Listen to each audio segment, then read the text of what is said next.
이재명 대통령의 첫 해외 방문이자 다자 외교 대비 부대였던 G7 정상회담이 어제 18일 마무리됐습니다. 트럼프 미국 대통령과의 한미 정상회담은 일정 조율 실패로 무산됐지만 짧은 시간 내에 주요국 정상들과의 관계를 다지며 정상 외교를 복원했다는 평가를 받고 있습니다. 특히 일본 이시바 총리와의 한일 정상회담에선 양국 관계 안정을 위한 긴밀한 소통을 약속했으며 일본 언론들도 이번 회담을 긍정적으로 보도했습니다. 대통령실은 향후 추가적인 정상회담을 통해 외교 역량을 강화해 나갈 계획이라고 밝혔습니다. 김민석 국무총리 후보자를 둘러싼 청문회 논란이 계속되고 있습니다.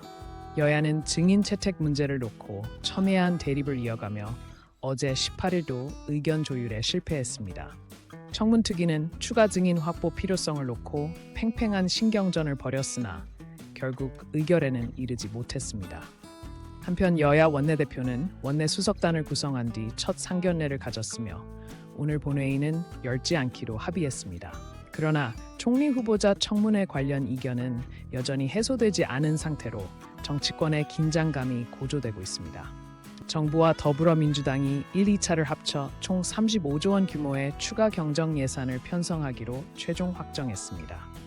이번 추경에서는 민생회복지원금이 핵심 사업으로 기본적으로는 보편 지급 원칙을 적용하되 소득 수준에 따라 일부 차등 지급하는 방안이 추진됩니다. 정부는 물가 안정과 서민 경제 지원을 위해 이번 추경이 시급하다고 강조했으나 재정 건전성 문제를 우려하는 목소리도 나오고 있습니다. 한편 국민의힘은 대선 패배 후 당 쇄신 필요성에는 공감하면서도 구체적인 개혁 방향을 놓고 내부 갈등을 겪고 있는 것으로 알려졌습니다. 윤석열 전 대통령의 세 번째 경찰 소환일이 오늘 19일로 다가왔습니다. 윤 전 대통령은 앞선 두 차례 소환에도 불응 의사를 밝힌 바 있으며 이번에도 마찬가지 입장을 고수할 것으로 전해집니다. 이에 경찰이 강제 구인 절차에 나설지 여부가 관심사로 떠오르고 있습니다. 법조계에선 수사기관과 피의자 간의 갈등이 심화될 경우 법적 공방이 장기화될 가능성이 있다고 지적합니다. 한편 대선 사전투표 과정에서 발견된 회송용 봉투 사건은 투표 사무원의 실수로 최종 확인되며 선관위와 경찰의 입장 차이가 뚜렷해 논란이 되었습니다.